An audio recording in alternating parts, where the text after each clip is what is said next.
Hi, I'm Peter J Rea. Welcome to my second floor lair. Uh, I'm. How do you like the shirt I'm wearing? It's a Barong Tagalog. Actually, it was my father's from my wife Alice and our wedding back on August 10th, 1991, in New Manila at Mount Carmel Shrine, New Manila, Quezon City, Philippines. My wife Alice and I have been married for 26 years. She's a very good person, and we're very good friends. We have a good marriage. She's a wonderful person. She's very patient, very kind-hearted, very hardworking, and strong-willed. Good person. Very, very caring person, and we're good friends. We have a good marriage. Anyway, today's topic is Resalest Remarkable Books number 19.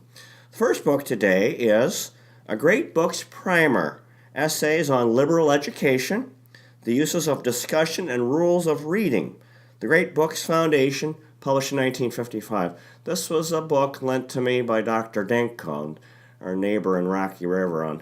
And this organization, The Great Books, it was like a club. You get together and read these great books. And what they mean by great books, like really ancient books, the ancient Greeks and Romans, and famous books from the Middle Ages, and really old books. And so anyway, this is this is a challenge, actually a challenging book because there's abstract thinking, and I'm not so great about that. This was a challenge. So anyway. And I've noticed it with myself. I like to read fairly challenging books. Some books you read and think, oh my God, this is really tough. You have to really slow down and concentrate, and maybe it's not my thing. But certainly, this is the foundation of Western civilization. These great books that were written by the ancient Greeks and Romans and Europeans.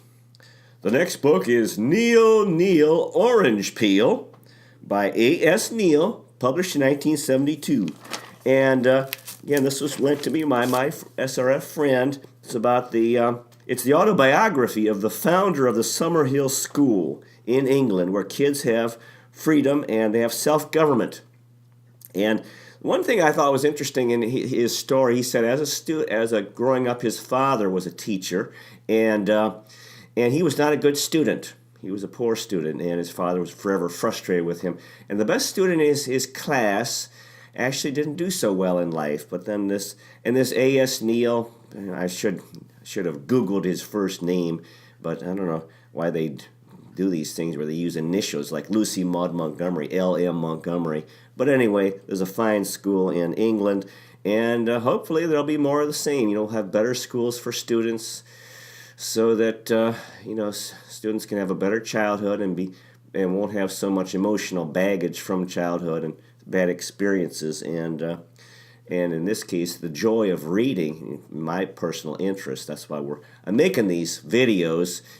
Back in the years ago, there were people used to read books a lot more, and then television came and really kind of people read less, and now I'm using videos to try to promote reading again, because I think books are a very good thing, very positive thing, a healthy activity. The next book is Inside Summerhill by Joshua Popenoe, 1970. This is a book by a 16-year-old. He was a graduate, and he was describing his 4 years at the school, what it was from a student's perspective. The one thing I remember about this school is that the students would come from a strict background. England has a pretty strict educational system. They'd come and they wouldn't have to go to class. They said, you don't have to go to class. And so they'd be so happy, and then they would spend several days or maybe a week or a couple weeks not just sort of roaming around. They have grounds there. And then they'd get bored with that, and they'd want to go to school. And then these classes would kind of come and go. Students would have an interest, and then they would propose to a teacher that they want to study a certain subject, and then they would study that subject, and they'd be very into it. They'd be really working hard and studying, and the teacher wouldn't have to be after them to study, and and getting mad at them. So because they would study what they wanted to study, what interested them, and in traditional schools, kids all take the same thing, even though everyone's different. And when they finish school, they'll have different careers. So we really should make schools more adaptable to the differences among children and what they are interested in, so that it's an enjoyable experience. The next book is Word Made Personal by Father Cornelio B. El Puerto, SVD, published in 1997. This is the priest. His name was Father Dong. He was the rector of Christ the King Seminary in Quezon City. Very nice man. These are Christian vignettes of his life as a priest, Catholic priest in the Philippines, and his experiences in that regard. The next book is Decline and Fall by Evelyn Waugh, published in 1928. This is a British farce, courtesy of my friend David Solomon. I got into this thing where I would read a book based on an individual who gave me the book, and I was in the Philippines, and I would write a letter to that person, kind of trying to connect with them. So this is a humorous British book by Evelyn Waugh. So the whole idea is comedy, sort of joking around. Evelyn Waugh. The next book is The End of Eternity by Isaac Asimov, published in 1955. I read this book because of my friend in Guam, Dan Fenton, and this is a very interesting book. It's science fiction, and it's pretty deep.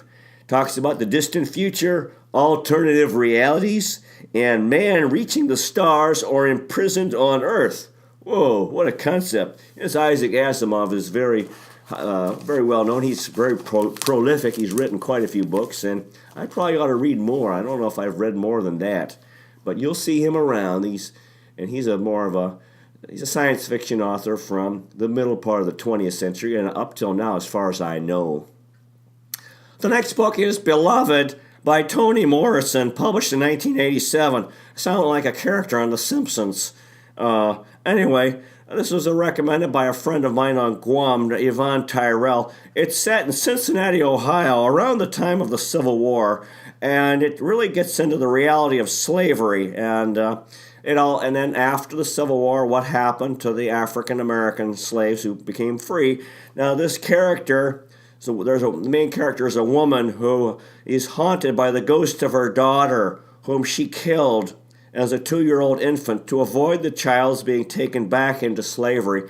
See, Cincinnati was an important place. It was on the Ohio River, and Ohio was a free state. And throughout slavery days in the South, slaves would try to make it to the North, to free states and freedom.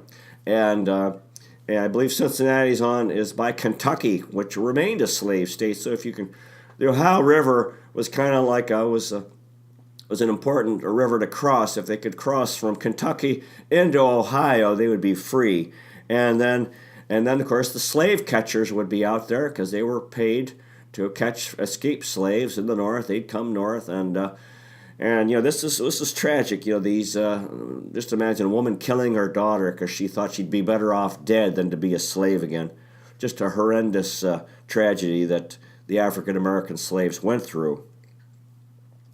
The next book is Thomas Wolfe, A Writer's Life by Ted Mitchell, published in 1997. I got this short book, as a perk, as a member of the Thomas Wolfe Society, and as my grandmother, my mother's mother, Gus Smallshaw, described Wolfe as a mad genius. He was really something, and like this one time when he was out in New York City walking the streets, and he kept saying over and over and over, "I wrote 10,000 words today. I wrote 10,000 words today." So that really captured my attention. Thomas Wolfe, this incredibly talented American author.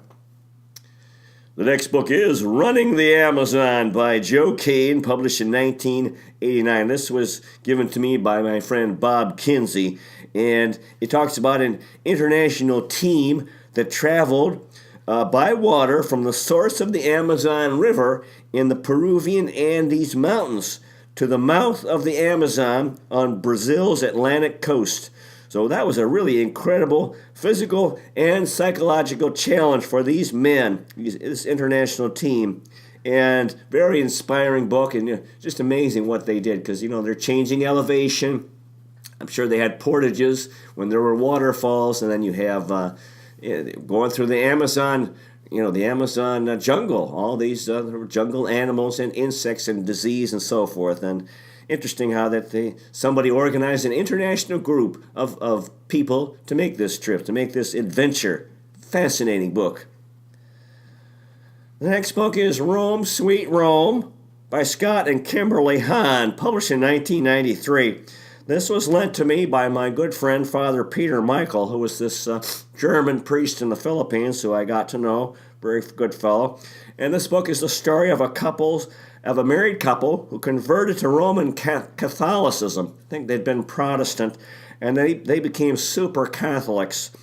And so, interesting story. My friend Father Peter Michael was always promoting the Catholic Church, and he was forever lamenting, like when the Protestants broke away and the Eastern Orthodox Church broke away, and hoping that all Christians would eventually become Catholic, and actually the whole world would become Catholic, I believe, and which is that would be a tough thing to achieve. And anyway, this book describes one couple who joined the Catholic Church. You don't hear about that too often. Usually people are born into the Catholic Church. But in this case, they chose to become Catholics. The next book is The Great Books, Volume 2. The Declaration of Independence, that would be the U.S. Declaration of Independence, Plato's Apology and Crito, and Sophocles' Antigone by the Great Books Foundation. These books were written in 1776 and 600 B.C. Again, this was led to me by my friend Dr. Denko, and this, again, challenging reading. I did understand some, especially the tragic play Antigone, and the message there was beware of pride or the ego. This is why it's so important to have humility. And they used to say that Mother Teresa, I was reading about her, how she would go and she became very famous, and so she was worried that she would develop pride. So whenever she was on an airplane, she'd go wash the bathrooms on the airplane to help herself to remain humble, because that's a humbling experience, washing bathrooms. The next book is Forgotten Glory by Gene Kechek, published in 1994. This is a wonderful book. Had a very powerful effect on me because he's talking about in Cleveland the championship hockey teams in the past that had been forgotten. If you win a sports championship, that's something to be proud of, and Cleveland had forgotten about these teams. So it's about the Cleveland Barons, especially in the glory years in the 1940s and 1950s, when they won quite a few American Hockey League championships. And Al Sutphin was the owner, was a very fine owner. Bun Cook was one of the coaches. Fred Glover, who was a star player. And I actually called the author, spoke with him on the phone. I thought this was a tremendous book that he wrote, and it inspired me to work on the Cleveland City of Champions project, in which we produced 1,000 T-shirts, and then to promote the slogan, Cleveland City of Champions. And the whole idea is to promote positive thinking in history, because that's what I'm interested in, history, and having respect for the past, and be inspired by the achievements from the past to achieve today. This is what I think the purpose, one of the purposes of history can be. The next book is Baseball, Our Game by John Thorne, published in 1995. This was sent to me by a friend of mine in Australia, Dave Biggs. It's a short book, very poetic, and it's a historic account of the beloved game of baseball, and which goes back to the 1800s, which I believe became popular during the U.S. Civil War, when the men had time to, and the men were thrown together from different states, and then after the war, it really eventually became professional, and then it was really up, and then in the 20th century, you established the two leagues, the American League and the National League, and it's been a very beloved game, beautiful game. They have the baseball field, the diamond, which is so beautiful, and then it's real beautiful. The fly ball and an outfielder running over to make a catch, and stolen bases. I think stealing home is really exciting. Double plays, and when a batter hits the ball, trying to figure out if he can make it, how far it's going, if he can get a double, And so I think it's a very beautiful game. It's a poetic game, and it's kind of like, it's very artistic. And then you're outside with the green grass. The next book is High Sticks and Hat Tricks, A History of Hockey in Cleveland by Gene Keycheck, published in 1996. I believe there have been 7 professional hockey teams in Cleveland going way back. The first was the Indians. They used to kind of use the same names. We had the baseball Indians. Then there was the Falcons. And of course, the most important one was the Barons, who had all those championships won over at the Cleveland Arena on the east side of Cleveland. And then when I was a young fella in the 1970s, the World Hockey Association Crusaders, and then the ill-fated NHL Barons, which failed after a few years, and then the Lumberjacks, and then now we have the Cleveland, the Lake Erie Monsters, or now the Cleveland Monsters, who won the championship a couple years ago, and I think they're in the American Hockey League. And he talks about these different fellows, and the guys that I remembered from the Crusaders, Jerry Cheevers and Paul Schmier. So did a very good job, Gene Keycheck. The next book is Max Perkins, Editor of Genius by A. Scott Berg, published in 1978. And this Scott Berg is a fine biographer. He's written a number of biographies. This Max Perkins was the editor for Thomas Wolfe, F. Scott Fitzgerald, Ernest Hemingway, James Jones, and many more. So this was kind of a sad book because he gets into the unhappiness in the lives of some of these famous authors, and you think, well, gee whiz, because you admire them and they're miserable. I know actually Thomas Wolfe had a lot of unhappiness, and then Max Perkins, this guy was his life was all work. It was just he working all the time, and he would be exasperated with these characters. Thomas Wolfe, I know, gave him fits because Wolfe was kind of emotional, and he'd send all this, he'd do all this writing, but it had to be edited. And then he didn't like what Perkins came up with, and so they had all these arguments about, what the finished book would look like. But it's very interesting, you have the authors, and then you have to have the editors who go through books, and Max Perkins is probably the most famous editor that I know of. The next book is The Odyssey of a Priest by Lawrence Bunzel, published in 1982. This was lent to me by my good friend Father Stan Plutz, who was a American Catholic priest in the Philippines, and it's all about the full and productive life of another Catholic American priest, mostly in the Philippines. You have to admire these people, the priests and nuns in the Catholic Church who have lived lives dedicated to God and serving humanity over the years, all over the world. It's a fascinating organization, the Catholic Church, and obviously it's had its problems not because of it's anything wrong with it, or you could say, but really problems with the human race. If you have any organization that's this big, it's really the largest religious organization in the world and the oldest, you're going to have problems. But there have been so many, like this Father Stan Plutz was such a kind man. He was so good to me, and I know he did a lot of good work in the Philippines, and I believe he's now at the end of his life. He's now in the U.S. The next book is Politics by Aristotle and Lycurgus and Numa by Plutarch in 500 B.C. These are 2 volumes in one. It's another great book special from my friend Dr. Dinko. Some tough sledding. Yeah, some of these old books, you really have, they're just so tough, and you really have to slow down. And in my case, I tend to be impatient, and because the books I'm reading are probably easier. But this is again, like I said, the foundation of Western civilization. Aristotle, one of the great ancient Greeks. Whenever I meet a Greek American, I like to make reference to the ancient Greek philosophers, and Socrates, Plato, Aristotle, and then democracy and the Olympics because we should pay our respects to the ancient Greeks for what they contributed to the world.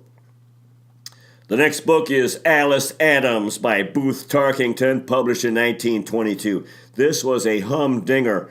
And I think this is his last book, and he saved the best for last. There's some wonderful quotes that I wrote down here from the book. Quote, Forgive us our transgressions, as we forgive those that transgress against us. And if he and I been transgressing against each other, why tell him I think it's time we quit such foolishness. But my, we don't learn easy. Not to learn how to live till we're about ready to die. It certainly seems to be dang tough. You say perhaps we don't learn to live till we die, but maybe that's how it is after we die too. Just learning some more, the way we do here, and maybe through trouble again, even after that. Halfway up, the shadows were heaviest. The steps to the top were gay with sunshine. Now he's talking, I think, about the death of this character. And wow, this is a very spiritual book. And did a good job. This guy was a developed soul, an advanced soul, Booth Tarkington.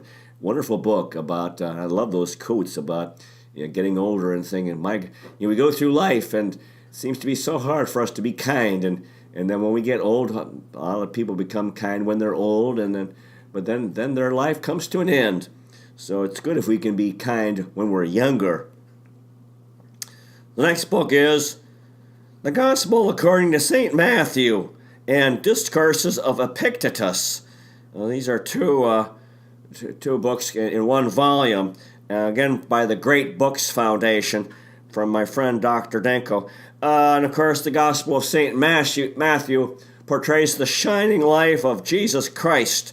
And then Epictetus was the ancient Greek philosopher. It's very fascinating as the ancient Greeks had a philosophy, kind of a religious philosophy called Stoicism. And this involved, these were beliefs about how to live. And actually when Christianity arose, it was the Stoics who were really joined Christianity in great numbers and were a driving force in the expansion of Christianity because it kind of built on what they already knew. A lot of the things were very familiar to them, and it was consistent with Stoic beliefs. So the ancient Greek Stoics. It was very sad. Marcus Aurelius was a Roman emperor, and he was a great Stoic, and he persecuted Christians because early on they wouldn't serve in the Roman army, and of course they needed an army to defend the empire. And it was a while before Christians came to the belief that yes, there is a righteous war, and that soldiers are not. You can't just say soldiers are bad. You have to have soldiers, otherwise we'll be slaves. We'll be conquered by enemies. And it was too bad that Marcus Aurelius persecuted Christians because he was a great Stoic. The next book is The Stone Diaries by Carol Shields, published in 1993. My mother gave me this book on my 39th birthday, and it's the story of the long life of a woman named Daisy Goodwill née Flett, who was born in 1905 in rural Manitoba, Canada, and her mother died at her birth. And it talks about her long life and how she lived many lives in one life, and that's true. It really is true. If you live long, as we go through life. I remember talking to my father. I had typed up his diary from college, and he thought, as he read, he thought it was like another person because it had been so long, and it's interesting. So this is a wonderful story of this woman's life. The next book is The Prince by Machiavelli, published in 1513. I remember in high school, our teacher, Betty Grattar, kept asking us what books we wanted to read, and I kept saying The Prince, and then she used to make a comment that wasn't very flattering. In other words, she didn't really want to read, we didn't read The Prince, and because this is, it's a political book, and it's been used to justify dictatorships, and that you have actually the democracy is the best government, but are the people ready for it? Can they? Because democracy requires a certain amount of maturity and good character in the people. And he talks about how for a leader, a political leader, it is good to be feared and loved, but not hated. So a lot of people don't like this because, we live in a world today when we think, oh, dictators are bad, and they are bad. We need to be democratic. But this is talking about if you are a dictator, how can you be effective and do a good job?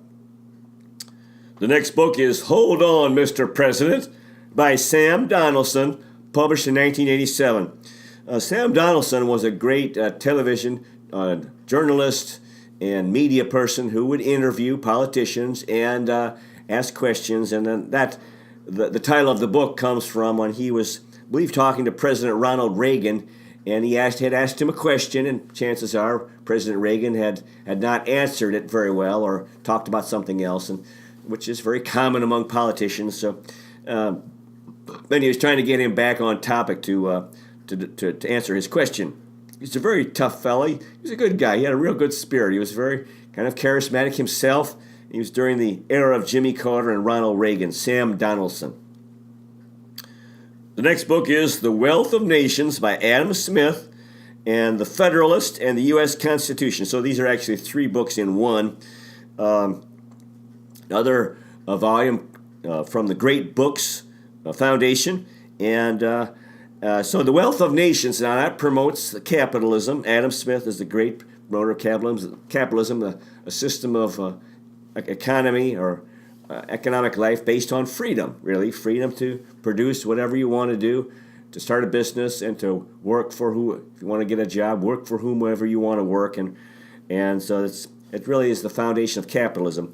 Now, The Federalist was this was writings promoting the U.S. Constitution, and the U.S. Constitution, of course, is when the United States became one country, when the 13 independent states after the Revolution joined to become one country, when after the U.S. Constitution became law, or was written in 1787, and became law the following year.